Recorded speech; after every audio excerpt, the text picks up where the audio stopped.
today's video, we're gonna go back to the Super Friends universe and talk about the first cartoon appearance of everybody's favorite Japanese superhero.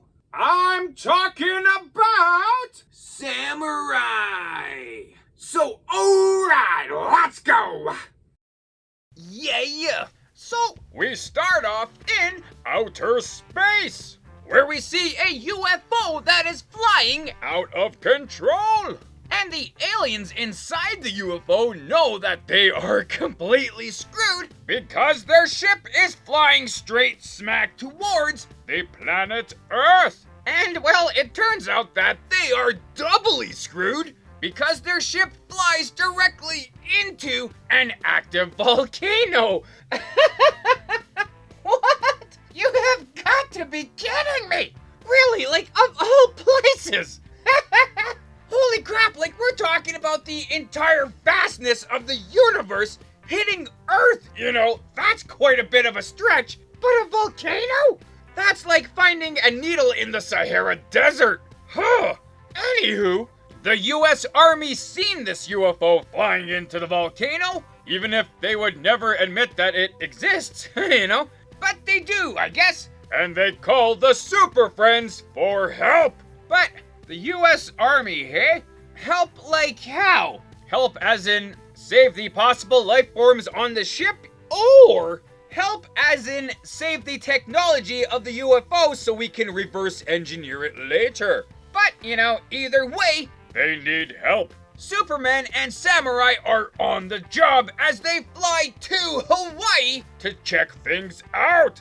But things don't turn out so great. The aliens in the ship are having a really hard time repairing the ship itself. And as for the inhabitants of Earth, they've never met Earthlings before, you know, so they don't really know if we can be trusted. On the safe side, they're gonna assume no, and they decide to do everything to protect the ship just in case it doesn't fall into the wrong hands. Oh, so they have heard of Area 51 before, eh? Okay, good. This makes a lot more sense. Superman flies into the volcano to see if he can just easily lift the ship out of the molten magma, but is unfortunately having a pretty hard time with that because he cannot get through the defense mechanisms of the alien ship. Okay, so, plan A didn't work. I guess we'll go to plan B. Samurai uses a Radio Shack walkie-talkie, and thankfully this thing connects to the alien ship perfectly. Not only that, but the aliens are very fluent in English, which is really convenient. Regardless, Samurai tells these aliens, hey guys, we're here to help you. There's really no need to fear us, like please let us help you. But the alien commander still does not trust these Earthlings. They could be lying after all, we don't know. And worse yet, their ship is now minutes away from being sunken into the lava. Okay, so plan B didn't work. I guess we'll go to plan C, which is Samurai turns invisible. Well, that's, you know, really groovy, man, but like, how is that going to help us?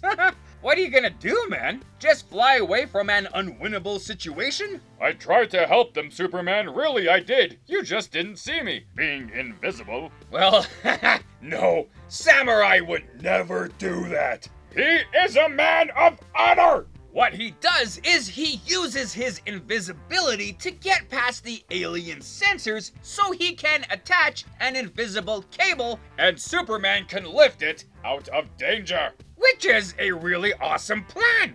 Unfortunately, invisible or not, the ship sensors detected Samurai. And now he is trapped inside of the alien ship. And, at the same time, the alien ship sunk into the lava. Oh. You know, Samurai, it was really awesome to meet you, and I was really looking forward to seeing more adventures, but you're gonna die in an alien ship in a volcano. This is the end of the line, I guess. Or it's completely not. Samurai uses an illusion of fire to distract the aliens so he can rummage through the ship and find the button that turns off the defense mechanisms. Which also sounds like a scenario where you're trying to find a needle in a haystack. With all the amount of buttons here, and well, if these aliens speak English, they probably write English well, so it should be pretty easy to find, I guess, eh? Even easier, after a quick little tussle with the alien commander, the commander happens to fall exactly on the correct button to turn off the defense mechanisms, so Superman can now fly down into the lava, pick the ship up, and take everyone to safety. So the day is saved! Hooray! The alien ship is eventually repaired, the Super Friends and the aliens are now completely best friends, and the aliens are happy to leave our planet. So with that, that is the end of this Super Tale! So yes, indeed, man, your classic Super Friends episode. With a story that is pretty good, but also a story, that usually doesn't have a whole lot of sense in it. For example, these aliens fly into an active volcano. Like, man, of all places, eh? Well, I guess if they're flying towards a planet they've never been to, maybe they just wanted to hide in a place, and they seen that. And, well, I guess they didn't know it was an active volcano, so yeah, okay, I'll give them that.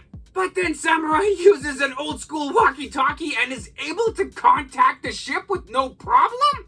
Wow, that must be one heck of a walkie-talkie, eh?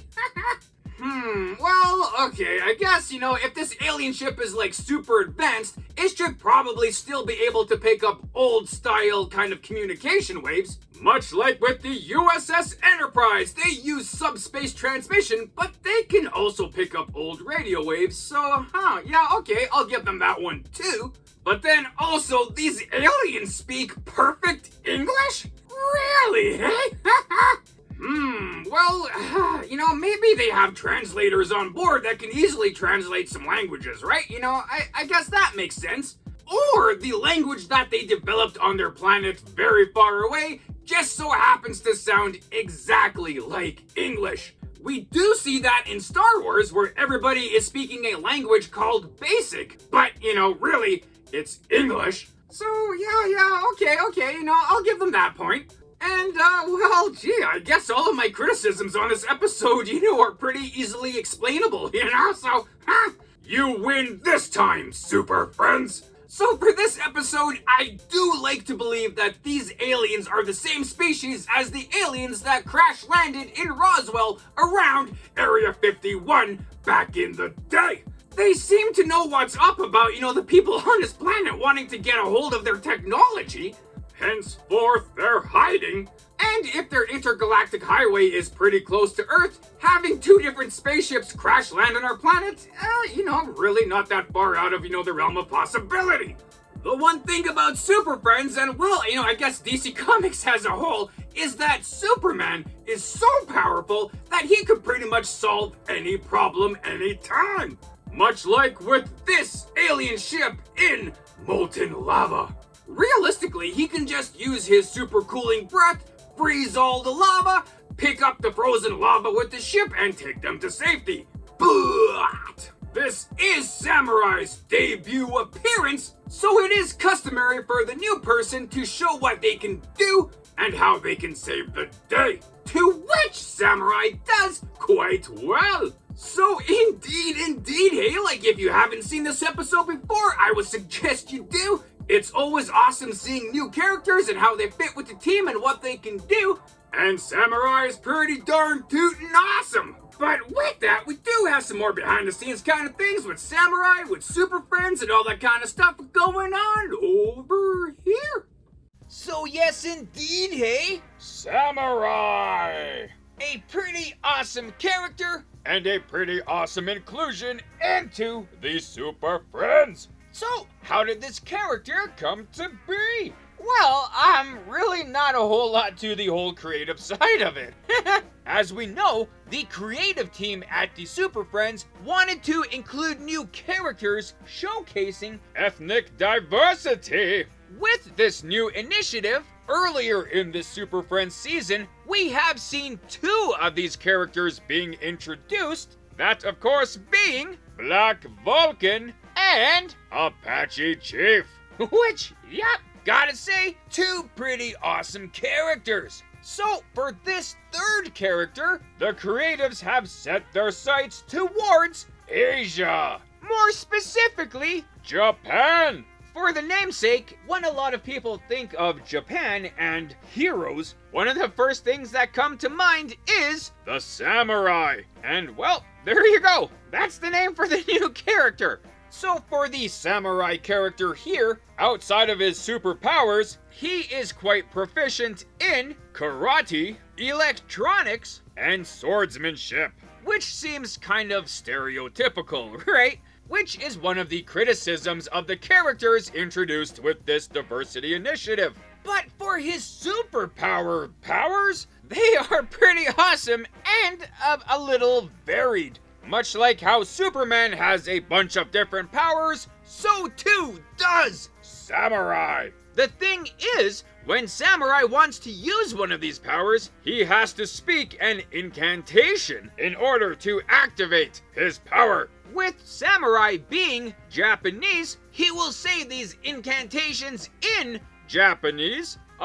I don't speak Japanese, so I'm not gonna try to actually say it in Japanese. I might really embarrass myself trying to pronounce these, so I'll just say it in English. He does have the power of the wind, where he can mostly cover himself in a tornado, and to activate this power, he says, well, in Japanese, swift as the wind. He can turn invisible, where he says, invisible man. He can engulf himself in flames by saying, great flame go, which is pretty cool, but I still think flame on from the Human Torch sounds a little cooler. Well, hotter, I guess. He has the ability to cast illusions, where basically he says unreal, and, I wonder if he actually has any more powers. Like, these powers are really cool, but maybe these are just the ones that he's spoken the correct words, to enact these powers, and he just hasn't unlocked his other powers yet, hey? Like, that'd be pretty cool. Probably not, but, it does stand to reason that could be a possibility. But I digress. And, well, yeah, that's pretty much the skinny on the character in the cartoons. Really, for the creation of the character, not much to it. Some really cool powers, and a pretty awesome looking uniform. He has appeared in quite a few episodes of Super Friends in whatever season they called the show, but mostly, for the most part, like the rest of these new Super Friend characters, you've pretty much only seen him in the cartoon. But Samurai is such a cool character that he did pop into other medias outside of the cartoon once in a while. He made his comic book debut in Superpowers Volume 3, Number 1 in 1986. And it was a very important issue for the character. Seeing as we never seen the origin story of Samurai and how he got his superpowers, we finally got to it in this comic book, which is actually a pretty cool origin. So we learn that his real name is Toshio Ito, where he is a professor at Hokkaido University, where he teaches ancient Japanese history. He got his powers from the new gods of New Genesis. These new gods sent out mystical energy beams, where these beams hit a bunch of humans on Earth, giving them superpowers, for the reason that these new superpower humans could fight against Darkseid. A pretty interesting way to get superpowers, conscription, basically. In the comic, under the spell of these mystical beams, Samurai actually was an antagonist fighting against the Super Friends, the Superpowers, but at the end of the story, he was able to snap out of it, and he joined the Superpowers as a trusted member. He also made it into mainstream DC Comics, first in the Brightest Day event in 2010, We also see him in the limited series Doomsday Clock, which appeared in 2017. Outside of those, maybe a quick appearance in the Lego Batman movie, but we do see him a bit more outside of the cartoon, which is really awesome.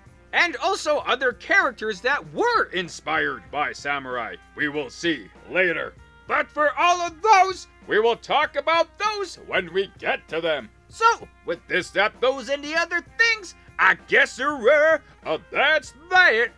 Also, if you're interested, I created my own comic book channel, 215 Comics. And currently, I have created my own cartoon series, The Adventures of the Density. And recently started a radio series featuring my newest character, Elastoma, with more titles to come. So if you want to check it out, I'll leave a link up top here to that channel and some links at the end of the video. Yay! Right on, and there you go. So thanks for watching the video. I hope you liked it as much as I did making it. Also, feel free to check out the source material that I featured in this video. And if you want to leave a comment on anything you may have liked or things I might have missed in this, feel free to do so. Or anything else, just to say hi. That's cool too. And other than that, have a great day. Thanks.